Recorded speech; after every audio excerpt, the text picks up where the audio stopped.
तो चलिए शुरू करते हैं आज की वीडियो। देखिए आज की वीडियो में हम लोग पढ़ेंगे हमारा हमारा जो है पहला अध्याय है हिंदी भाषा। देखिए ये जो है इस हिंदी भाषा है। हिंदी भाषा में हम लोग मुख्यतः क्या क्या पढ़ेंगे, इसके कुछ फैक्ट पढ़ेंगे। फैक्ट के बाद उसको जो है उसके अलग अलग काल है में क्या क्या उसका जो है अलग अलग काल में कैसी कैसी भाषा का विकास होता गया है उसको हम लोग पढ़ेंगे। फिर इनका जो है विकास पढ़ेंगे कि इनका विकास कैसे होता गया और किस भाषा को सबसे ज़्यादा इसको प्राथमिकता दी जाती है। तो ऐसे हम लोग हिंदी भाषा को पढ़ेंगे, ठीक है। तो सबसे पहले इनका जो है कुछ कुछ जो फैक्ट है हम लोग जो देखने वाले हैं, और उनका जो है जो मेन जो है इंट्रोडक्शन है उसको हम लोग देखेंगे कि क्या क्या इनका जो है विकास, कैसे इनका विकास होते गया है। तो चलो शुरू करते हैं वीडियो। ये जो है हमारा पहला लेक्चर होगा, लेक्चर 1, ठीक है, लेक्चर 1 होगा। और इसके बाद जो है हम हिंदी के जितने भी टॉपिक होंगे उसको हम लोग केवल और केवल 10-10 मिनट में एक एक चैप्टर को हम लोग उसके छोटे छोटे अंश में इसको विभक्त करके पढ़ते जाएंगे, ठीक है। तो चलिए शुरू करते हैं आज का वीडियो। तो हिंदी भाषा का विकास, हिंदी भाषा का विकास कैसे हुआ इसको हम लोग देखते हैं। हिंदी भाषा का आखिर विकास कैसे हुआ है। देखिए हिंदी भाषा का विकास जो है इनका हम लोग वर्गीकरण करते हैं। कैसे वर्गीकरण करते हैं? वर्गीकरण में अगर हम लोग देखें कि जो है हिंदी क्या है, हिंदी जो है लगभग 3000 भाषा है उसमें से एक है, ठीक है। 3000 भाषा में से एक है। और हिंदी भाषा को अगर हम रूप के आधार पर देखा जाए, रूप के आधार पर अगर हम इसको देखें तो ये वियोगात्मक वियोगात्मक वियोगात्मक का मतलब है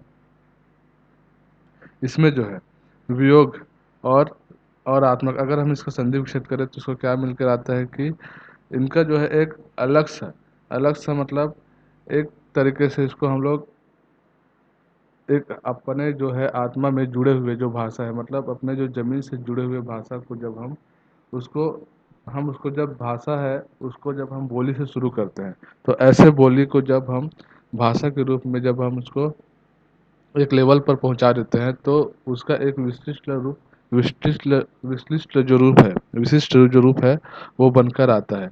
तो ये जो विशिष्ट जो रूप है उस भाषा को हम लोग क्या कहते हैं? हिंदी भाषा कहते हैं।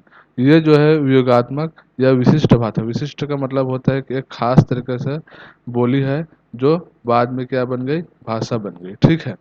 भाषा परिवार के आधार पर हम इसको जब देखते हैं तो ये 3 तरीके से इनकी जो भाषा परिवार है वो आता है। कैसे कैसे आता है इसको हम लोग देख लेते हैं।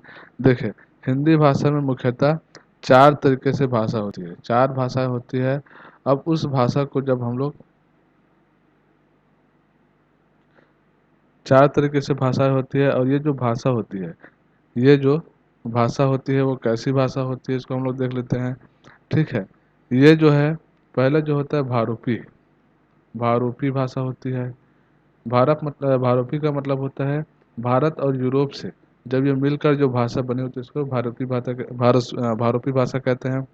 फिर जो आता है द्रविड़, द्रविड़ वो दक्कन के तरफ जो नीचे साइड जो दक्षिण भारत से आते हुए मतलब दक्षिण भारत से जब कोई भाषा का विकास हुआ है, और इस भाषा को जब हम लोग पढ़ते हैं तो उसको द्रविड़ भाषा कहते हैं। फिर ऑस्ट्रिच, ऑस्ट्रिच का मतलब होता है कि ऑस्ट्रेलिया के तरफ से जब कोई भाषा का कोई ऑस्ट्रेलिया से कोई जब कोई व्यक्ति आता है तो ये जो ऑस्ट्रेलिया से आया हुआ व्यक्ति क्या करता है, उस भाषा को जब हम हिंदुस्तान में इसको जब हम अलग अलग उसमें जब भाषा के रूप में जब इसका स्थानांतरण हो जाता है, ऑस्ट्रेलिया का कोई भाषा है, मतलब ऑस्ट्रिच का मतलब क्या होता है कि कोई भाषा है, ठीक है। कोई भाषा का विकास ऐसे एक नहीं होता। किसी भी भाषा का विकास करने के लिए हमको ये जानना जरूरी है कि उस भाषा का आगमन कहाँ से हुआ है। जैसे हम लोग यहाँ पर भारूपी भाषा को पढ़ते हैं, फिर द्रविड़ भाषा को पढ़ते हैं, फिर ऑस्ट्रिच भाषा को पढ़ते हैं। तो ये भाषा का विकास कहाँ हुआ है और कैसे हुआ है इसको हम लोग क्या करेंगे, सिर्फ और सिर्फ हमको ये जानना जरूरी है कि इनके भाषा परिवार में कौन कौन सी भाषा का इसका कौन कौन से भाषा का उसमें स्थान दिया गया है, ठीक है। तो भारूपी हो गया, द्रविड़ हो गया, ऑस्ट्रिच हो गया, और एक चीनी तिब्बत, ठीक है, चीनी तिब्बत, ठीक है। तो ये हिंदी भाषा का विकास हो गया। देखिए हम लोग क्या देख रहे हैं यहाँ पर, हिंदी भाषा का विकास देख रहे हैं, मतलब इसका कुछ वर्गीकरण होगा, ठीक है, वर्गीकरण होगा। वर्गीकरण में हम लोग क्या कर देखें कि ये 3000 भाषाओं में से एक है। पूरे विश्व में बोले जाने वाले 3000 भाषाओं में से एक भाषा है, ठीक है। दूसरी भाषा हम लोग क्या देखें कि इसका एक विशिष्ट जो है रूप है। विशिष्ट रूप का मतलब होता है कि कोई भी जैसे कि बोली हम लोग बोलते हैं, जैसे हम लोग कोई कोई बिहार का आदमी है और बिहार की कोई भाषा बोलती है। अब उस भाषा को एक एक जो है प्रचलन होता जाता है, मतलब इसका जब कोई विस्तार अगर साहित्य के रूप में हो जाए, कोई भाषा को अगर हम कोई जैसे बोली है, भाषा को नहीं, जैसे कोई बोली है, उसको हम लोग क्या करते हैं, उसको साहित्य के रूप में अगर हम उसको लिख लेते हैं। अब लिखने के बाद ये हमको क्या हो जाता है कि इसका विस्तार हो जाता है, तो ये जो है बोली जो है भाषा बन जाता है। तो ऐसी हिंदी भाषा का विकास हुआ है। ठीक है। इसमें क्या होता है कि भाषा परिवार में सबसे मेन जो है भाषा है, वो भारोपी भाषा का हम लोग प्रयोग करते हैं। हिंदुस्तान में जो भाषा का प्रयोग करते हैं वो भारोपी भाषा है। फिर भारत में 4 तरीके से भाषा का प्रयोग किया जाता है, 4 भाषा का। जैसे इसमें हम लोग देख लेते हैं कि कौन कौन से भाषा का हम लोग प्रयोग करते हैं। ठीक है। पहले जो है भारूपी। ठीक है, भारूपी। फिर हो जाएगा द्रविड़। फिर आष्ट्रिज आष्ट्रिक भाषा। फिर यहाँ पर हो जाएगा चीनी तिब्बती। ठीक है, चीनी तिब्बती भाषा का प्रयोग किया गया है। ठीक। तो ऐसे ही हम लोग इसका वर्गीकरण देखते हैं। अब देखते हैं कि इसका जो है भारत में बोले जाने वाली भाषा में सबसे ज़्यादा जो प्राथमिकता किसको दिया गया है, तो यहाँ पर भारोपी भाषा है, भारोपी। फिर द्रविड़ हो जाएगा। फिर आपका हो जाएगा अष्टिक हो जाएगा। ठीक है। अष्टिक के बाद चीनी तिब्बती हो जाएगा। ठीक। चीनी तिब्बती।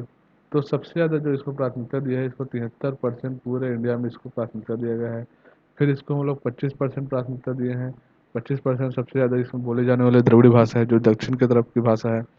अष्टिक जो भाषा है वो 1.3% है। ठीक है, 1.3% है। फिर जो है चीनी तिब्बती वाला जो भाषा है वो 0.7% इसका जो है परसेंटेज है। ठीक है। अब इसको देखते हैं कि हमारा जो हिंदी भाषा का विकास कैसे हुआ है। हिंदी भाषा का विकास बेसिकली ये किस भाषा का विकास है, ये किस भाषा के अंतर्गत ये आता है, इसको हम लोग देख लेते हैं। ठीक है, किस भाषा के अंतर्गत ये आता है। तो हिंदी को जब हम लोग देखते हैं तो क्या होता है कि ये भारूपी भारत और और यूरोप के भारत और यूरोप के एक जो है भारतीय ईरानी भाषा। ठीक है। भारत यूरोपी के अंतर्गत भारत ईरानी। ठीक है, भारतीय ईरानी बोल सकते हैं इसको, भारत ईरानी भी बोल सकते हैं। तो उस शाखा के जो है भारतीय आर्य, जैसे यूरोप के समय से हमको एक भाषा मिली, और ये जो भाषा का जो कुछ अंश था, कुछ भाग था, वो भारतीय ईरानी भाषा में हुआ। और इस भारतीय ईरानी भाषा में हम जब कुछ उसका जो शाखा होती है वो भारतीय आर्य भाषा के समूह के अंतर्गत हमारा जो है हिंदी भाषा आता है। ठीक है, हिंदी भाषा आता है। ठीक है, तो ऐसे ही हिंदी भाषा का विकास हुआ। ठीक। अब इसको हम लोग 3 काल में विभक्त करते हैं। इसको 3 काल में कैसे विभक्त करते हैं इसको देख लेते हैं। तो 3 कालों में जब हम विभक्त करते हैं, तो ये जो 3 काल है, हिंदी भाषा का जो 3 काल है वो सबसे मेन है। तो इसको हम लोग जब पढ़ते हैं तो हिंदी भाषा का विकास हमको पूरा कंप्लीट पता चल जाता है कि कैसे हिंदी भाषा का विकास हुआ और किस किस काल में हुआ। तो पहले हम लोग क्या देखते हैं कि प्राचीन जो भारत है, प्राचीन भारतीय आर्य भाषा, भारतीय आर्य भाषा। ठीक है, प्राचीन भारतीय आर्य भाषा है, ये इसका नाम है। ठीक है, इसको 3 काल के रूप में डिवाइड करते हैं। 3 काल में इसका डिवाइड है, प्राचीन भारतीय आर्य भाषा, फिर मध्यकालीन हो जाएगा, फिर जो है आधुनिक आर्य भाषा समूह। ठीक है। तो ये जो है प्रयोग का कुछ जो काल है, इसका जो हम लोग प्रयोग करते थे, ये 1500 ईसा पूर्व से क्या है, ईसा पूर्व से 500 ईसा पूर्व तक इसकी जो है प्रयोग किया जाता था। ठीक है, प्राचीन भारतीय आर्य भाषा का जो प्रयोग है वो 500 ईसा पूर्व से 1500 ईसा पूर्व से 500 ईसा पूर्व के बीच करते थे। और मध्यकालीन जो भाषा का प्रयोग 500 ईसा पूर्व से, इसको हम लोग सीधा बीसी लिख सकते हैं। ठीक है, बिफोर क्राइस्ट। ठीक है, से 1000 ईसा पूर्व, 1000 ईसा मतलब एडी। ठीक है, फिर 1000 एडी से अभी तक जो चल रहा है, वो आधुनिक आर्य भाषा समूह है। ठीक। इसके अंतर्गत जो है वैदिक संस्कृत भाषा का प्रयोग होता था। वैदिक संस्कृत भाषा के साथ साथ लौकिक संस्कृत भाषा का भी प्रयोग होता था। इसमें क्या होता था, पाली और प्राकृत भाषा का प्रयोग होता था। ठीक, पाली और प्राकृत भाषा का प्रयोग होता था। इसमें जो है आज के समय में हिंदी हिंदी के साथ साथ जो हिंदीतर भाषा है, जैसे कि बांग्ला हो गया, अपना उड़िया हो गया, उड़िया हो गया, जैसे कि असमी हो गया, आसामी हो गया, ठीक है, आसमी नहीं बोलते इसको, असामिया, ठीक, असामिया भाषा हो गया, या आप इसको बोल सकते हैं मराठी, फिर गुजराती। तो ये जो है आज के समय में बोली जाने वाली भाषा है। ठीक, तो हम लोग क्या देखें कि हिंदी को, इसका पहले हम लोग वर्गीकरण किए कि क्या क्या विश्व में इसकी क्या क्या इसकी उपयोगिता है, मतलब इसका जो स्थान क्या क्या है। फिर उसका जो, इसको हम लोग विशिष्ट और व्यंग्यात्मक भाषा क्यों बोलते हैं, उसको हम लोग देखें।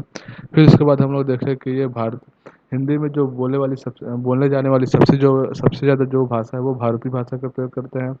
और ये जो भारतीय भाषा के साथ जो हिंदी के जो है मुख्य चार परिवार हैं, जैसे कि हम लोग देखें कि भारोपी, फिर जो है द्रविड़, फिर अष्टिक, और फिर चीनी तिब्बती। फिर इसके बाद हम लोग देखें कि क्या जो है इनका परसेंटेज है। तो सबसे ज़्यादा जो परसेंटेज है वो भारतीय भाषा का है, जो लगभग 73% है। फिर जो है द्रविड़ भाषा को देखें हम, 13% है। फिर जो है अष्टिक भाषा को देखें जो 1.3% है। फिर चीनी तिब्बती को देखें हम लोग 0.7% है। फिर इसको हम लोग अलग अलग काल में विभक्त कर दिए। ठीक है, तो विभक्त करने के बाद हम लोग इसको क्या करते हैं, अलग अलग काल में विभक्त कर दिए, जैसे कि प्राचीन भारतीय आर्य भाषा समूह है, फिर मध्यकालीन भारतीय आर्य भाषा समूह है, फिर आधुनिक भारतीय आर्य भाषा समूह है।